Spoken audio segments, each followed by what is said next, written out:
Hello everybody, welcome back. Today as well we have got you another video. In this video I'll show you how you can simply go ahead and delete your EA account. But before that, please do make sure to like our video, subscribe our channel, and yes, without any further delay, we're simply going to go ahead and step into our video.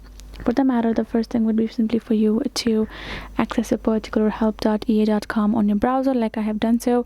Then afterwards, go ahead, tap on this EA account here in this red. Then it will simply access all of the topics for you. You're gonna go ahead, scroll down, tap on this the all help topics, and again scroll down till you find this I want to delete my EA account option. Tap on it. So first option would be simply for you to tap on the start chat, where you're gonna go ahead, chat with one of the advisors of EA help, where you can go ahead, delete your account, let them know you want to delete the account, and they will let you know the further process, and you can confirm it and delete your account.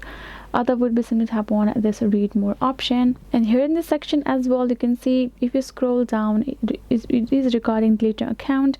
You can deactivate your delete your EA account by yourself. You will have to talk to one of our advisors. So by the policy of EA as well, you have to talk to one of the advisors for you to deactivate or either delete your account. So as I've shown you the chat with us option at the first, go ahead, tap on it, chat with their online advisors, and delete your account. That is the way you can do it. Hope this video was helpful to you all. Thank you so much for watching, and I'll see you guys in our next video.